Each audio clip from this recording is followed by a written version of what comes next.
we are honored to have here with us Mrs. Nidhi Khare. She is Secretary Department of Consumer Affairs, Government of India.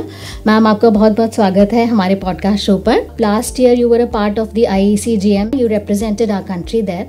तो आज के संदर्भ में जो IECGM हम यहाँ ऑर्गेनाइज कर रहे हैं, what are your experiences on this event? जब भी IEC की इस प्रकार की वर्कशॉप्स होती हैं और किसी भी कंट्री में जहाँ भी कहीं होता है, तो इसकी सबसे बड़ी जो खासियत है वो ये है कि इसमें एक डाइवर्स से people from all walks of life, so they are basically participating. बहुत सारे ऐसे हैं जो एक्सपर्ट्स हैं अपने डोमेन के, एकेडेमिया है, रिसर्चर्स हैं, इनोवेटर्स हैं, इंडस्ट्री के लोग हैं, और जो यंग स्टार्टअप्स हैं ये भी रहते हैं. साथ ही साथ इसमें कंज्यूमर ऑर्गेनाइजेशन या कंज्यूमर एक्टिविस्ट भी पार्टिसिपेट करते हैं. जो इनोवेशन हो रहा है उसके बारे में स्टैंडर्ड्स फॉर्मुलेशन कैसे किया जाए, कैसे इंश्योर किया जाए कि न केवल पब्लिक के राइट्स इसमें सुरक्षित हों, बल्कि हम पूरी जो हमारी एक ग्लोबल कम्युनिटी है उसके जो उनके जो अधिकार हैं, उनके जो हित हैं, उनको कैसे संरक्षित किया जाए. AI, आर्टिफिशियल इंटेलिजेंस, ये हमारे जीवन के हर क्षेत्र को प्रभावित कर रही है.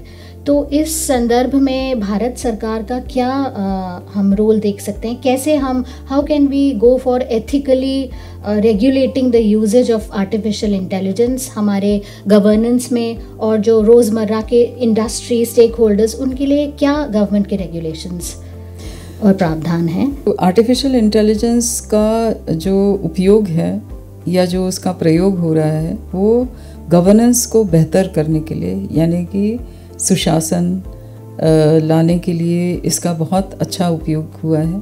आप देख सकते हैं किस प्रकार से आधार के माध्यम से, UPI के माध्यम से, और फिर जो कोविड के दरमियान जो वैक्सीन के रजिस्ट्रेशन के लिए किस प्रकार से AI के टूल्स या कह सकते हैं कि डिजिटाइजेशन और कंप्यूटिंग टूल्स को बहुत बड़ी मात्रा में और बहुत व्यापक रूप से उसका उपयोग किया गया. जो पूर्व में एक समय लगता था किसी भी सेवा को एक्सेस करने में, वो एक्सेसिबिलिटी के इश्यूज ख़त्म हो गए. अब इसका जो एक क्रिटिसिज्म है, या क्रिटिसिज्म भी नहीं, अगर हम कहें कि किस प्रकार से ये एक तरह से एक समस्या भी बन सकता है. और हम देख ही रहे हैं कि किस प्रकार से साइबर क्राइम बढ़ा है देश में. डिजिटल अरेस्ट लोगों को इस प्रकार से भयभीत किया कि आपके विरुद्ध हर तरह की एजेंसी जो है किसी प्रकार की जांच में लगी है, कोर्ट ने आपके खिलाफ कोई ऑर्डर पास कर दिया है, और वो इस प्रकार से भयाक्रांत हो गए कि वो अपने घर में ही एक तरह से कई दिनों तक वो डिजिटली अरेस्ट रहे, और वो लगातार उनसे कोई व्यक्ति पैसा की उगाही करता रहा. इसीलिए उपभोक्ताओं के जो अधिकार हैं उनकी संरक्षण और उनकी सुरक्षा ये सबसे बड़ा दायित्व है. हमें पता नहीं चल रहा कि AI का किस हद तक उपयोग करना चाहिए, और इसमें इथिकल यूज़ क्या है, एक रिस्पॉन्सिबल यूज़ क्या है, और वो रेड फ्लैग्स हमें ड्रॉ करने होंगे कि भाई इसके अगर आप आगे जाएंगे तो ये एक अपराध माना जाएगा और इस पर जो हमारा कानून है वो कार्रवाई करेगा. तो ये बहुत ज़रूरी है कि हम स्टैंडर्ड्स बनाएं, न केवल अपने देश के उपभोक्ताओं के संरक्षण के लिए, बल्कि हम एक ग्लोबल इकोसिस्टम में भी आज हमारे पास जो एक्सपर्ट्स हैं वो इन्फ्लुएंस कर सकते हैं, वो प्रभावित कर सकते हैं कि किस प्रकार के रिस्पॉन्सिबल, सेफ और इंक्लूसिव यूज़ ऑफ AI की जाए. इसलिए ये आज के दौर में बहुत महत्वपूर्ण है, इस पर व्यापक चर्चा होनी चाहिए. और मुझे बहुत खुशी है कि भारत के द्वारा ये इस कॉन्फ्रेंस को यहाँ पे रखा गया. कुछ चीज़ें ऐसी ई-कॉमर्स एंटिटीज़ के द्वारा की जा रही हैं जिन्हें आप डार्क पैटर्न्स के रूप में जानते हैं.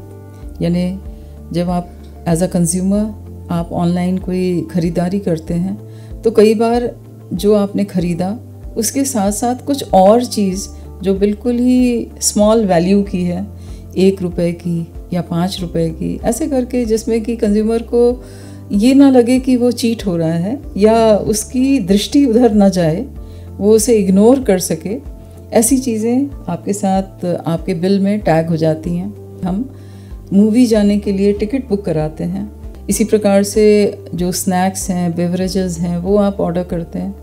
जब आप बिल पे पहुंचते हैं तो वहाँ पर 1 रुपया आपकी जेब से कट जाता है किसी चैरिटी के नाम से, और उस चैरिटी के बारे में आप पूरी तरह से अनभिज्ञ हैं। तो इसके विरुद्ध हमारी जो सेंट्रल कंज्यूमर प्रोटेक्शन अथॉरिटी है उसने कार्रवाई की, और इसी प्रकार के ऐसे तमाम डार्क पैटर्न्स के ऊपर किस प्रकार से कंज्यूमर्स की सुरक्षा हो, इसके लिए एक गाइडलाइंस को निकाला, और फिर सभी जो हमारे प्रोमिनेंट ई कॉमर्स एंटिटीज़ हैं उनको इसके बारे में जानकारी दी गई। फिर ये भी कहा गया कि वो स्वयं एक तरह से डिक्लेयर करें कि उनके द्वारा किसी भी प्रकार का डार्क पैटर्न नहीं यूज़ किया जा रहा है। कि आज के युग में जहां हम एआई का उपयोग सर्विसेज को बेटर करने के लिए कर रहे हैं, वहाँ कुछ लोग इससे खिलवाड़ भी कर रहे हैं, दिग्भ्रमित कर रहे हैं, लोगों को गुमराह कर रहे हैं, और देखा जाए तो धोखा भी कर रहे हैं। तो जिससे कि एक आम उपभोक्ता को बचने की भी आवश्यकता है और उसके बचाव की भी आवश्यकता है। We are really thankful. हम बहुत धन्यवाद प्रार्थी हैं, आपने अपना समय दिया। Thank you so much. धन्यवाद।